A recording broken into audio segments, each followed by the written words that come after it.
Hello, family. How y'all doing? I hope everybody is blessed today, feeling good, and thanking y'all for another day. Um, I want to come to y'all with a quick little lesson, quick little message. It's a strong message though, and it is about four different things that your soul must reject or denounce for you to get closer to the Father. And we are trying to get closer to the Father in these days. We are trying to do everything we can to get closer to Him, to understand that Yahusha is coming and He coming quick. He coming quick. He say, I am coming quickly and my reward is with me. And like I said before, what is your reward going to be at the end of the age? What's your reward going to be? So we are trying to get closer to the Father. We are trying to understand what He wants us to do.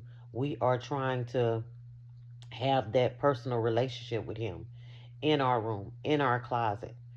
Um, it's nothing wrong with going out and preach and going out and do your thing, because that's what He wants us to do. He wants us to have discipleship, and go out and be evangelists and spread His word. But it starts right here in your closet. It starts right here in your room, in your heart. And you have to try to understand Him and know Him. And these things you have to get rid of. You know, we die to our flesh every day, and these are some things that could be hindering you from getting closer to the Father. The closer you get to the Father, the closer you can get to salvation, of course, but you can reach people. You can go out and talk to people, tell them your testimony, and tell them what the Father wants. Once you know. So we'll start in Deuteronomy 7:25. And the first thing on the list, the first word is desire. I looked up desire, and it's like a strong feeling or a wanting for something, a hunger for something, whether it's happiness, your career, whether it's food, whether it's sex, sexual content, or whatever. But these things um, that you desire is different things, but it's things of the world.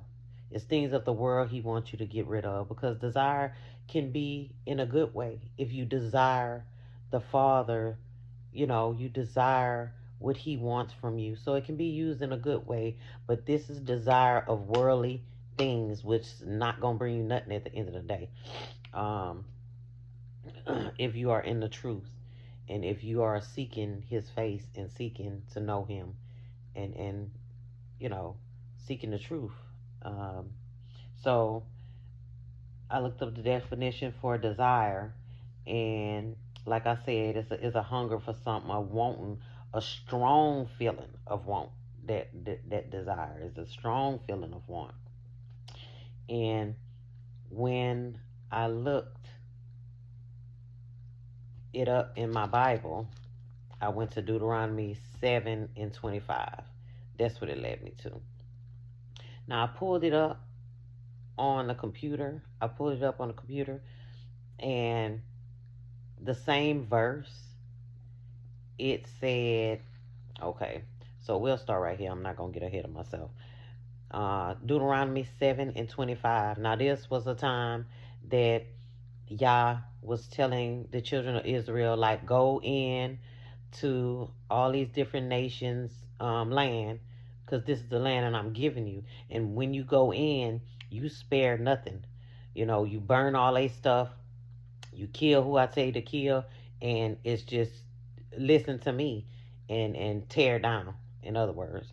So Deuteronomy 7:25, it says, you shall burn the carved images of their gods with fire. You shall not covet the silver or gold that is on them, nor take it for yourselves, lest you be snared by it. For it is an abomination to Yahuwah your Elohim. So we'll go back to this right here. You shall not covet the silver or gold. Okay. when I looked it up on the computer, it says you shall not desire the silver or gold. But when I looked it up in the King James Version, it said you shall not covet. And that is one of his commandments. Thou shalt not covet. And it links it back to desire, that desire and wanting something. And it caused you to covet. It caused you to do some heinous acts for things, heinous acts for your happiness, heinous acts for a desire of a person, for a desire of this job. Like, you start doing anything for it, and which turns into sin. So desire is one of the things that you need to be mindful of what you desire at the end of the day.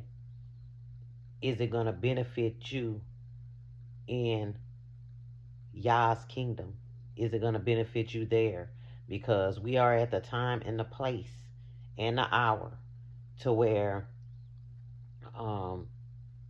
benefits you looking for, it needs to be benefits of the kingdom. It really does. And the soft talk is really, it needs to be done and over with. Like, people really need to come to repentance and desire the Father and not things of this world. Uh, so the next thing on the list is darkness. Darkness, yes, this is something we know we got to get rid of, the darkness. Absolutely. And I looked it up and it says darkness is the absence of visible light, which can be a physical state like night, or a metaphor, like a metaphor representing gloom, evil, or wickedness, or concealment of something. But it also says ignorance. Darkness can be ignorance of something. So we are going to go to John 1 and 5 on the darkness. So in the metaphor, darkness is something, like they said, concealment. You can conceal things in your heart, and it leads to darkness. You can conceal stuff, and you can it leads to evilness or wickedness when you hold it in, like you hold a grudge, and it turns into you being vengeful, and it leads you to acting on being vengeful towards somebody, and it's just a chain of things, a domino effect of things. Okay, so we are in John 1, and it's John 1 and 5. But I'm going to read from 1. So John 1 through 5. In the beginning, and it reads, in the beginning was the Word, and the Word was with Yah, and the Word was Yah. He was in the beginning with Yah. All things were made through him, and without him nothing was made that was made. In him was life, and the life was the light of men, the light of us. And the light shines in the darkness, and the darkness did not comprehend it. So darkness will not comprehend no light. No matter what kind of situation you're in, it will not comprehend it, because, like he said, Yahusha is the light of the world. He brings light. And when you have a light in you, when you have that light in you, and you are around certain people, like people say, oh, it was something about that person, or I just don't like different stuff like that. Yeah, that's the light that shines in you. That's the light you have in you. And when you're around darkness, they can't comprehend.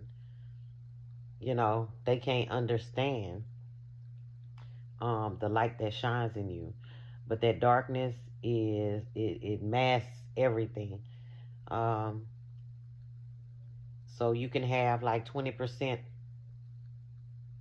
light, and you go around a whole bunch of people that's darkness, and doing bad stuff, doing all kind of abominations or whatever, and you try to shine that little 20%, and it's like the darkness, you are in their space, so the darkness kind of overcomes you. So it's not good to be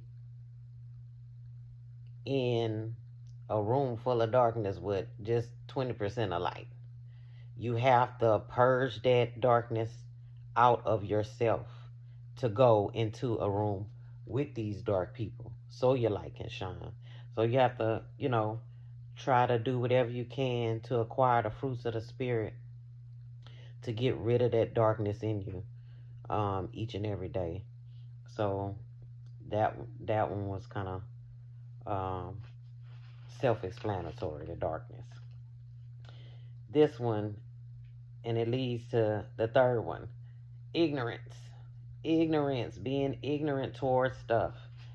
And whew, man, I know about that one. So that leads us back to the darkness, being ignorant, because that is one of the words out the definition of darkness. And that's going to bring us to Hosea 4 and 6.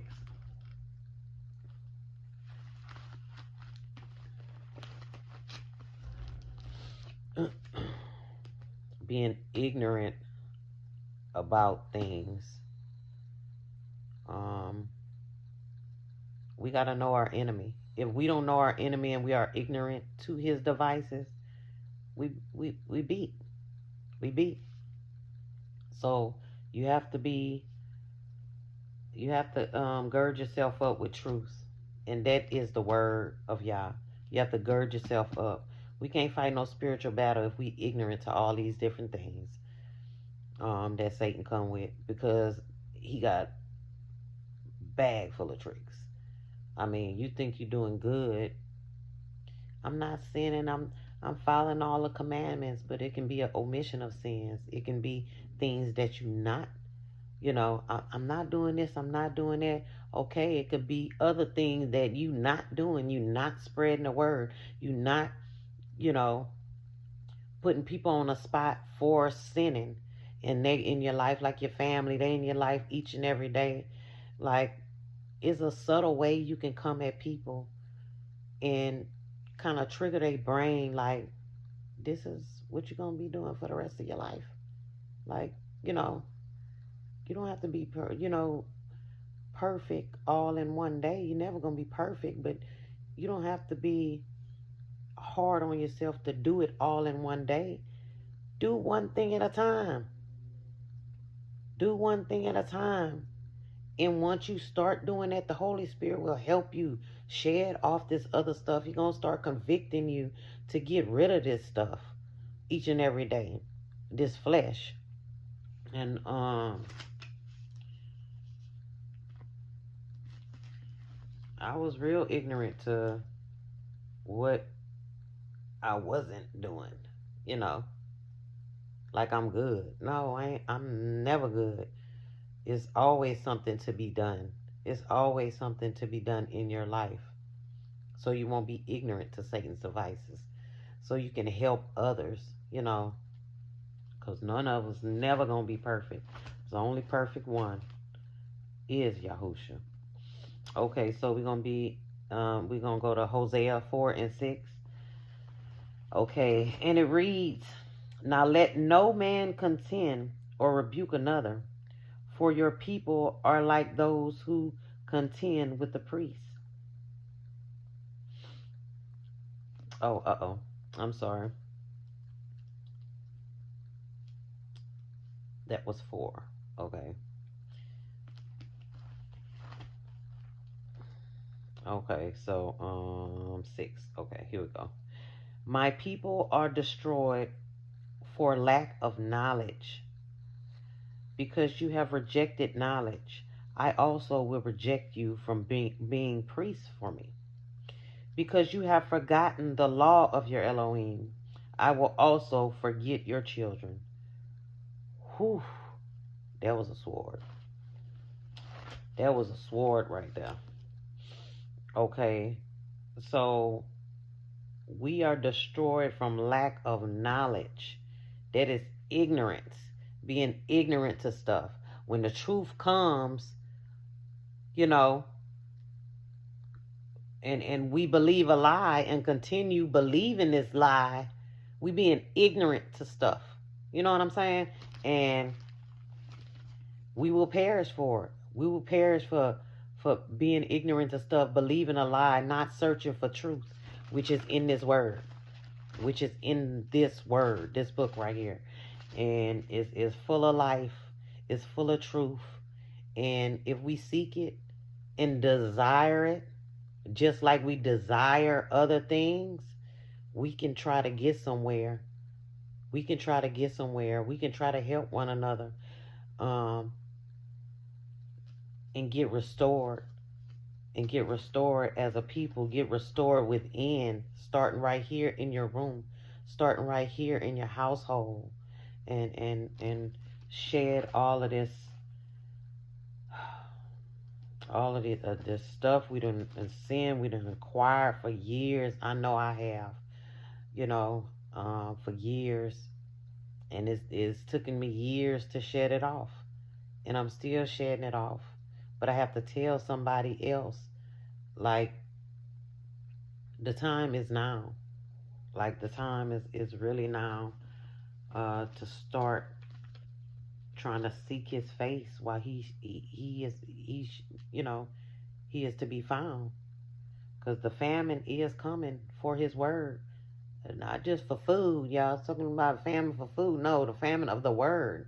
And you're gonna be ignorant of a lot of things that could save your life, that will save your life. Matter of fact, not could, will save your life.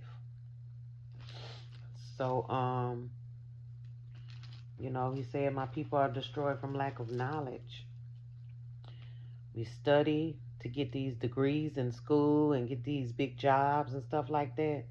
We need to study the book of life. This is the book of life. This is life in this book. This is life in this book. So much life in this book. Hey, I am a witness. I am a witness. It's so much life in this book. Pull me up out of that pit.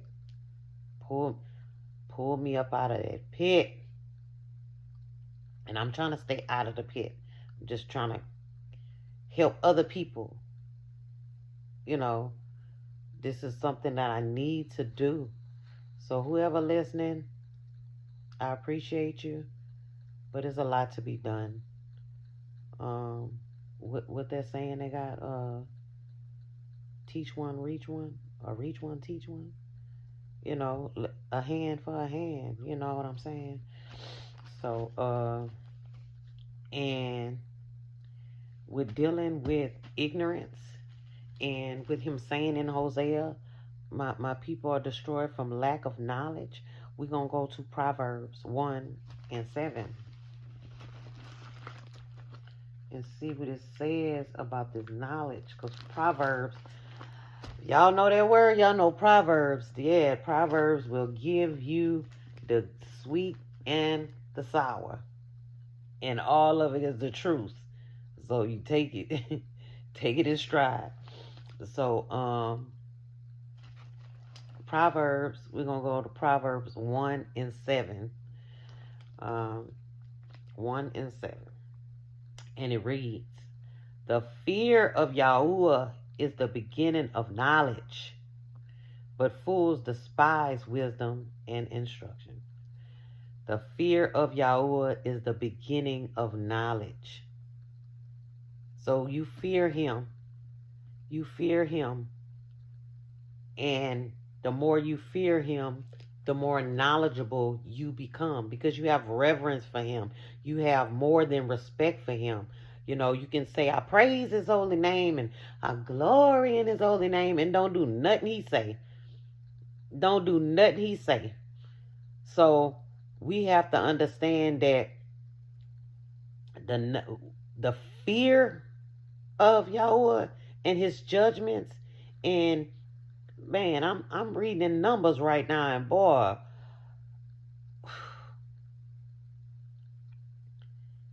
it's so many things that the children of Israel done that really kindled a flame, like burn him up. But he still loved them. He still wanted them to be his inheritance. That was his children, that was his people. And he still loved them. And they was doing all kind of stuff. But he still loved them, and he chastised them, and he kept it moving. You know, he didn't disown them altogether, and that brings us to what it is today. He didn't like disown us altogether. He's coming back for us. He's coming back and gather all of us.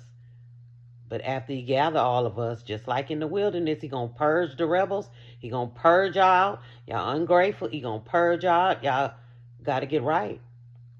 Gotta get right. So, with that being said, it's like try to seek all the knowledge you can. Try to study to show yourself approved. And don't be ignorant to Satan's devices. Don't be ignorant. Don't be ignorant. If you are ignorant, try to purge that out of your life with truth and knowledge. With truth and knowledge. And, so the last one is wrath. Oh, I said I wasn't gonna be long, but it's almost 30 minutes. Okay. So the last one is wrath. Wrath is extreme anger, rage, fury, vengeful, wanting to punish somebody. Oh, I'm gonna get them back. I promise you. If the last thing I do, like the last thing you do before you perish, is to try to get somebody else. Like, man, get that out your heart. Get that out your heart. That wrath. Get it out of there. Get it out of there. It rots your bones. It eats you up from the inside. You think you know, getting at this person and oh, they gonna get it so bad, you're giving it to yourself by holding it in your heart, you know, or acting on it. 9 times out of 10, you act on something that you got wrathful, you vengeful, it all come out bad for you and them, you know. So try to get that wrath out your heart. Try to get it out your heart. And it's going to bring us to Numbers 11 and 33. Boy, I'm in Numbers right now, boy. They got some stuff going on in Numbers. And I read my Bible like maybe 3 or 4 times. But it's like every time I read it, it's more he poured into me. It's more, you know, he's taking a veil off my eyes on what he really want me to know out of it. Because you can read it and say, I read it. No, it's the understanding you get out of it. Is what you apply to your life through it. Is what is to come. The prophecy is a lot that this truth pours into you if you seek it. He said in his word, seek and you shall find. Knock and it shall be open. Let's see. Okay. And I'm trying to seek every day. Like, nobody perfect. And I go, certainly going through struggles and different things in my life. But he is with me. He is with me. He is with me. Most definitely with me. All right. Numbers 11 and 33.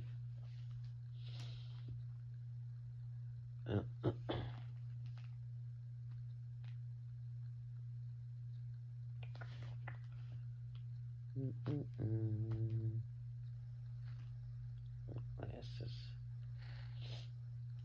Okay, and this is when they was coming out the land of Egypt, ungrateful and whining and crying. Y'all forgive me. Whining and crying about things they didn't have. Oh, we want to go back, and just that bondage mind state that we have these days. So, and it reads Numbers 11 and 33, and it reads, "But while the meat was still between their teeth, before it was chewed, the wrath of Yahweh was aroused against the people, and Yahweh struck the people with a very great plague." Mm-mm-mm. So he called the name of that place Kibroth Hatava, because they burned the people who had yielded to craving. There go that word desire again. They was desiring that meat. They was desiring to go back to Egypt where he done all those miracles and brought them out of there. They was desiring to go, and then they start complaining and thinking about the meat they had and stuff like that. It say while the meat was still between their teeth, he struck them with a plague. Like, y'all complaining against Moses, but y'all think y'all complaining against him. Y'all complaining against me, and just being ungrateful. So that is an example of wrath that Yahuwah had, an example of extreme anger he had.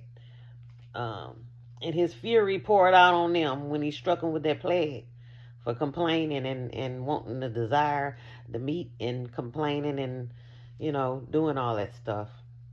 But wrath, we got to get it away from us. We have to get it away from us. Absolutely. And to go over the 4 things again, it's desire, it is darkness, it is ignorance, and it is wrath. Try to get those things away from you. They link up, all of them. And it's just a time to get closer to him, to purge out all the things that is hindering our walk with him, that is hindering our relationship with him. And he loves us so much. And Yahusha is with us. He is on his way back, but he is with us. We have to proclaim the name of Yahusha and know absolutely in our heart that he is the Lord of Lords. He is the King of Kings. He is our Messiah, our high priest, our intercessor. And Satan accuses us all day. And he intercedes for us, all day. He not just sitting at the right hand of the Father. No, he working all day for us. So I just wanted to come through with a quick message. It wasn't that quick, but I love my people, and not just my people. I love the Church of Yahusha. At the end they say Gentiles gonna be grafted in. I had to kind of, it was some stuff going on at work and all kind of stuff with I can say with white privilege and stuff like that. And I had to pray on that. Like, that's another scheme. That's another trick out of Satan's bag to try to get you to not like certain people and not like, no, I'm not ignorant to his devices. I love the body of Yahusha, period, point blank. I love my black people so much. I love my black people. But I love all the body of Yahusha. And I just wanted to come through there with a quick message. And I love y'all. Hope y'all have a blessed day. Thank you.